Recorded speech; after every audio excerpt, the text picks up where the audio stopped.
Welcome to the Lore podcast. I am your host, Laura, your unofficial mentor and motivator. Do you ever feel like you're just going through the motions, like life is a checklist instead of a journey? Well, what if I told you that there's a simple, powerful way to inject joy, meaning, and a little bit of magic back into your everyday life, no matter who you are or what your circumstances are?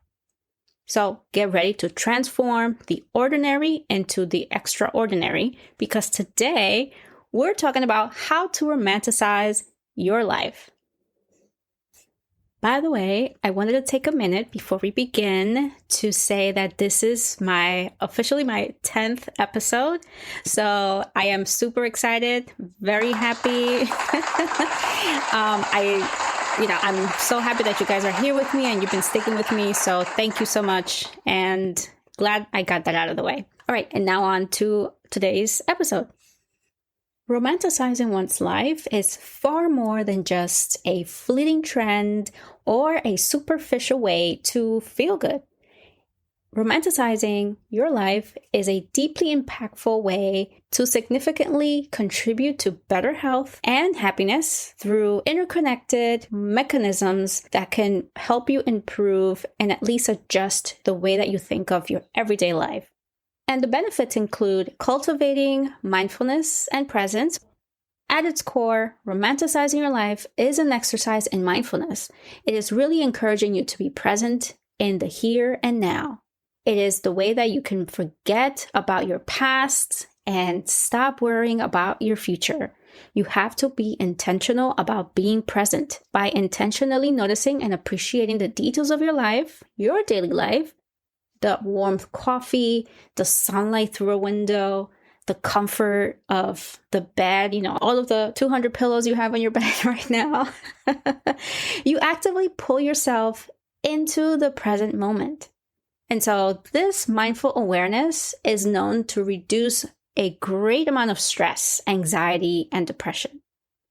I mean, how often do we stop and really pay attention to all the little wonders that we have around us, things that the universe has created for us?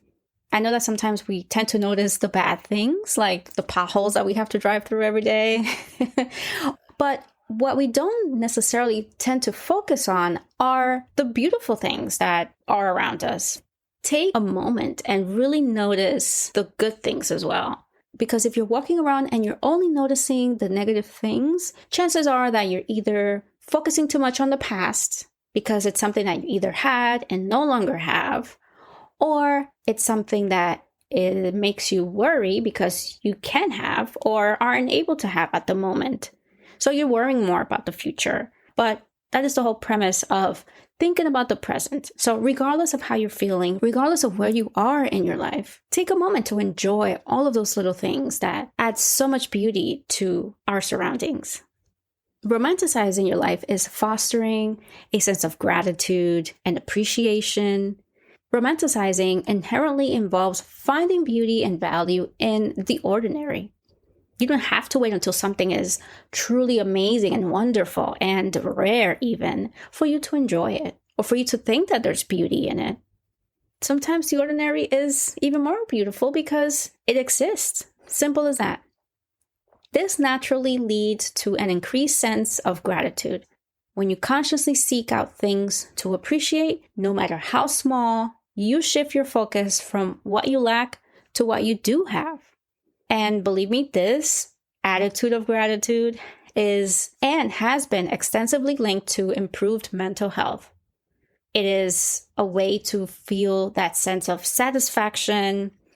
It is a way that you can build stronger relationships because not only are you just not nitpicking at each other's flaws, you're really taking the time to enjoy or at least to acknowledge that there is something to admire, whether it's at a person, a thing, a place. Always find something that you could say, I never looked at it that way. Let me take a closer look and spend some time really enjoying it. It also provides even better physical health outcomes like lower blood pressure and even an improved immune function because your body is working from a sense of peace, if that makes sense. You're not feeling or sensing or reacting from a place of tension or anger or disappointment. You always find those little blessings, those little things that make you feel that after all, after everything, regardless of whatever is going on in your life, you are blessed.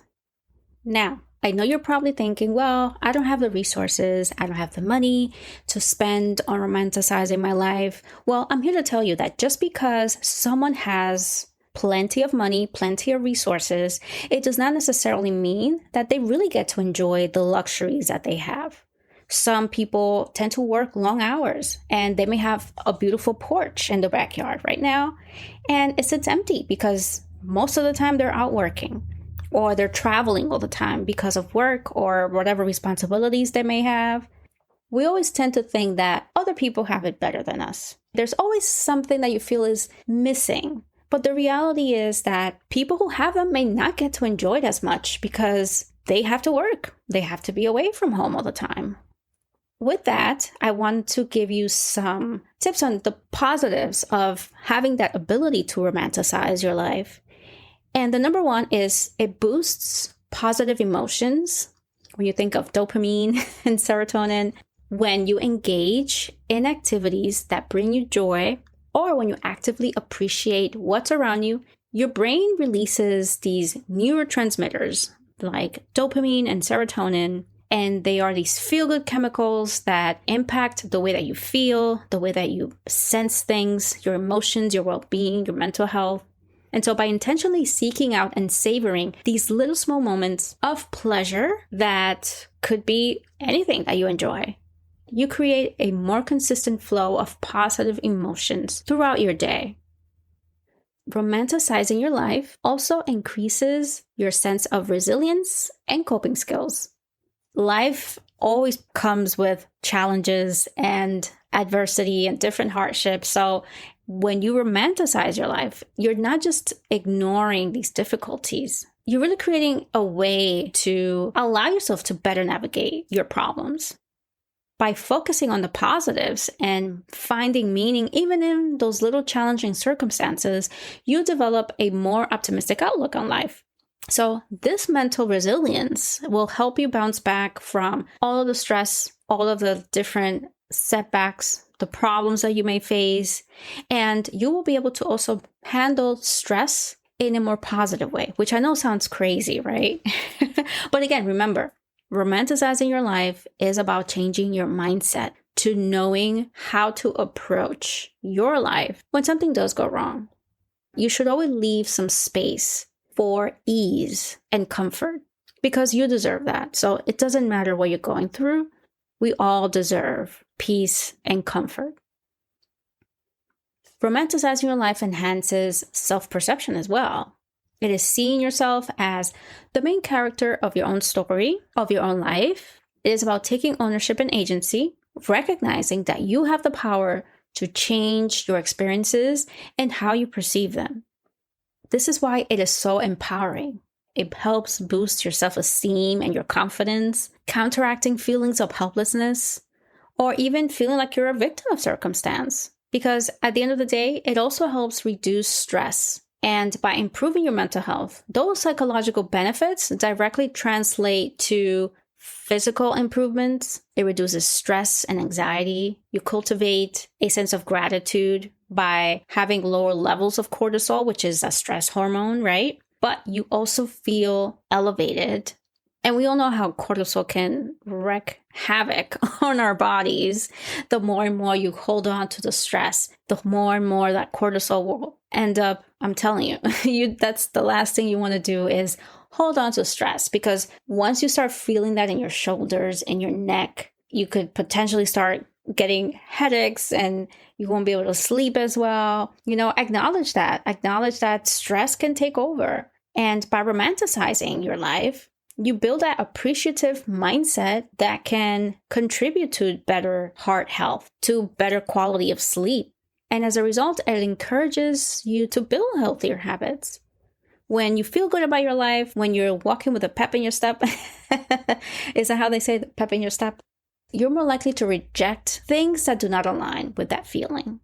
And this could include seeking ways or different activities that bring you joy, spending time with nature, or pursuing hobbies that fulfill you, eating healthier, getting enough rest.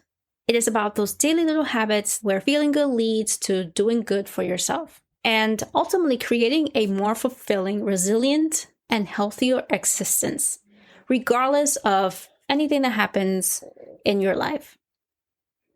All right, so now we're getting to the fun stuff because I want to give you some tips on ways that you can romanticize your life.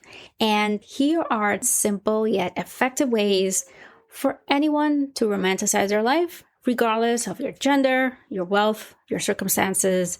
Find a space for yourself to enjoy being alive, to enjoy your existence, regardless of whatever happens on the outside world. Are we ready?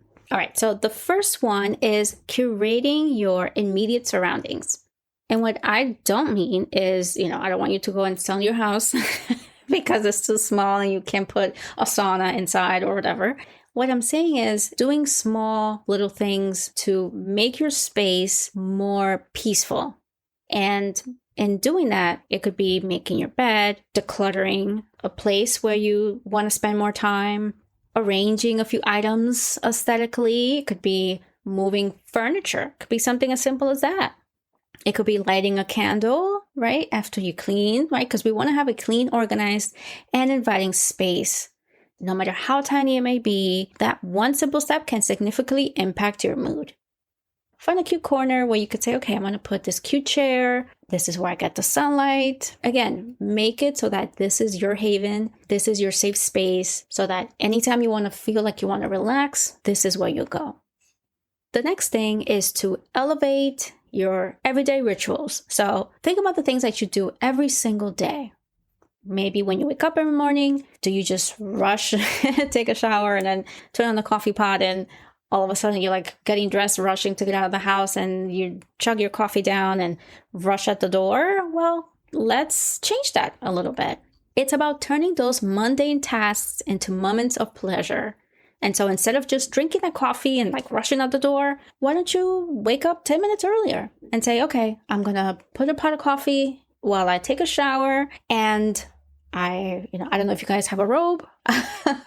So whatever it is that you can afford, just get you a robe. And after you shower, before you start getting ready, give yourself enough time to just go downstairs or wherever you live. Just walk over, get yourself a pot of coffee, sit in your cute little chair, and just savor that little moment. Think about how wonderful it is to just be able to do that. Enjoy that nice mug and enjoy that quiet morning. Same thing when you're cooking. Cooking doesn't have to be boring, You can put on some music. I mean, I love putting on music when I cook and dancing around. Find that favorite song that just makes you light up. Instead of using the same tired ingredients, those little packets of powder everywhere, go to a farmer's market if you can't afford it and find ways to bring in fresh ingredients and touch them and cut them up and feel them, right? Like this is nature. Some people could grow them in their own backyard. Some people do that even in their own kitchen. The idea is for you to really make that moment magical. And so it doesn't matter where you are. So the whole idea is to appreciate that process of creating something nourishing that it's going in your body. And regardless of whatever you can afford, try ways to make that feel like you're eating, a 5-course meal because maybe that's what a 5-course meal means to you. Enjoy that. Now, going back to that chair in the corner, right? Or whatever maybe it's a couch, whatever. I want you to take some time to enjoy your sensory delights. Pay attention to your senses. Notice the way it's raining outside and take time to cherish the sound of the rain. If you can go outside in your yard, do that. Touch grass with your feet. Let your feet touch the ground. And allow yourself to feel, allow yourself to look at the sky, see the beauty that there is up there. Take some time to taste a piece of fruit, a piece of candy. All of these things will make you feel more present and appreciative of those small details. Even that annoying fly that could be flying around your house. Yes, it's quite annoying. You wish it would die a sudden death. But when you think about it, this is a creation from nature, right? Like this is something that somebody's pile of trash brought to your house. Maybe the neighbor didn't cover the trash, but guess what? The noise of the fly is a reminder that you can hear the sounds that a lot of people are not able to hear. The minute that you start to notice just how blessed you really are is the minute that you're going to appreciate everything around you. All those small details that we tend to overlook and not really notice are going to start to look like little wonders. Now, one thing that I love to do is creating your own personal soundtrack. And to me, music is absolutely essential. Music is such a powerful tool. Music can change your mood, the way you feel, the way you react to different things. It helps boost your mood. What I obviously will recommend is making a soundtrack of music that can uplift you. Now, if you're listening to Jagged Little Pill by Alanis Morissette, chances are you're going to walk away feeling a little angry and enraged. What we're trying to do is really try to beautify the way that you feel. Create playlists for different activities. Maybe you have a playlist for when you're winding down at night. Jazz is wonderful for that. Classical music is great too. Maybe there's music that you need to listen to when you're getting ready in the morning. And it could be music that makes you want to dance, right? It helps boost your mood so that when you're walking out and you're encountering people who are mean and crazy, you take it in stride a little bit. Why? Because you're already feeling in a good mood. Let music enhance your daily experiences. When romanticizing your life, the goal is to find beauty in the ordinary. And so make sure to look for those small and often overlooked beautiful things around you. It could be a vibrant flower that's growing through the concrete, or an interesting architecture that's in your community. Maybe it's a park that you walk by every day that you see kids playing around. Find the light in all those unique things that happen every single day. When it comes to romanticizing your life, using your imagination is never out of the question. So think of ways where you can transform your space, whatever space that is that you find that you seek comfort in, and transform it into a place where you want to escape, where you feel like you are in a place of comfort and peace. And so, for example, for me, I would love to visit the south of France, maybe one day. But the idea is that if it were up to me, I would create a space in a corner of my home. Maybe I would find pictures on Pinterest or something of what does it look like to live in the south of France. I would probably paint it similar colors. I would find cute little furniture, or if I already have 2 chairs and a cute table with a nice vase and some little flowers, right? Like, again, it's just creating that same ambiance so that anytime that I feel like I want to feel romantic, I want to feel like I want to escape or take some time away from my current world, then I know that I could go there. If I could open up a glass of wine, listen to some French music. Wait, am I saying that right? Or is that Italian? Anyway, the whole point is to find a space and make that the one place where you may not be able to be there in person, but you can make a part of your home just that.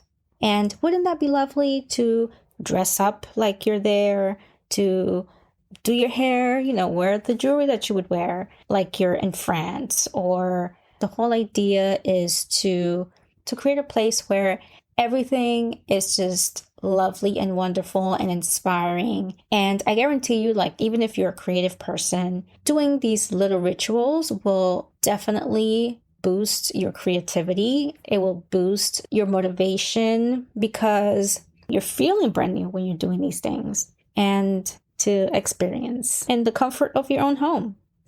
To wear whatever makes you feel alluring and special, sexy, fabulous. It could be anything. It doesn't need to be something dressy even. It could be your favorite cozy sweater, your favorite hoodie. It could be a stylish outfit that it's been sitting in your closet for years that you haven't been able to wear because there hasn't been an occasion for you to wear it. Put it on, take some pictures, put on that perfume or cologne on. It's really about feeling good in your own skin. And so do not wait for the right moment to come. because it may never come. And so while we wait, make sure that the fine china is being used, the nice jewelry, doesn't matter, even if you're just wearing it around the house. Who cares? Enjoy the things that make you feel good about yourself. And as far as staying home, make sure that you're scheduling me time specifically. We get so busy and we forget that we need to take time for ourselves. We may be overextending ourselves by helping everybody else. And then we forget that we also need time to feel good, to rest. So designate specific time for activities that you truly enjoy that are genuinely yours. And it could be reading, listening to this podcast. It could be journaling. It could be meditating, or it could just be doing absolutely nothing, because doing absolutely nothing is great too. All right. It means that you're resting. It means that you're giving your body time to recuperate from all of the hustle and bustle. It's grounding and almost romantic, right? Treat this time as sacred and protected from any interruptions. If you have children, make sure that if they go to sleep at 9, tell them to go 8:30, change the time. Give yourself an extra 30 minutes at night so that you could have some me time, because we all deserve it. You don't want to spend your days just going and going and going, and you figure out with time that you're just exhausted, burned out. And it's a result of that. It's not really how much you do, right? We all need that special time to feel like we deserve rest. We have a right to rest because it will help us recharge and feel like we are ready for the next day. Another thing is to engage in a simple creative outlet, and it could be a hobby that you enjoy. Maybe you love to sing, to paint. Maybe you just love doodling with pen and paper, to write poetry, whatever it is. Find something that is truly yours, that you can enjoy, that you can spend time unwinding from all of the responsibilities that you have. And the act of creating, no matter how small, can bring you so much joy and accomplishment, because it's that one thing that is truly yours, that is truly connected to who you are. So always make time to create. Lastly, I want you to reflect and appreciate your everyday moments. So at the end of the day, take a few moments and think about something good that happened, no matter how small. It could be that the coffee that you drank today was amazing. It could be a kind word, a beautiful moment, or something that you accomplished. So cultivating gratitude will help you see the positive aspects of your life. No matter what happens in your life, there's always something to appreciate and to be grateful for. I hope that this episode has sparked a little magic for you. So consider this your gentle reminder that a more joyful, present, and healthier life isn't just a dream. It is a series of small intentional choices that you make every single day. And I want to ask, what is one thing that you will do today to add a touch of romance to your reality? You can start small, stay consistent, and in the end, watch how the ordinary transforms into something truly extraordinary. So go out there and romanticize your beautiful life. And by the way, in the next few episodes, I am planning to create a few challenges so that we can follow through together. Yes, I'm going to challenge myself as well to different ways we can become our better selves. So stay tuned, because the next few episodes are going to be all about that. And I will be documenting my experience as well. So it's not going to be just telling you what to do and I'm just going to sit back. No. I'm going to also be doing the same thing. So tune in. And well, actually, let's talk about next week's challenge, since we're talking about it now. Guess what? What we're going to do first, our first challenge, is going to be about detoxing from social media. And don't worry, I'm not going to ask you to disconnect for an entire week. What we're going to do is to disconnect for 48 hours. So you pick the 48 hours. We're going to talk about how it felt, the challenges faced, and what the benefits are. So I know it's going to be hard, but I hope you join me in my pain and suffering, because it's a good challenge. I think overall we're going to learn a lot from this experience. So make sure you stay tuned and follow up with me next week. Again, thank you for listening to the Mandalore podcast. Don't forget to like, share, and subscribe. And until next time, bye.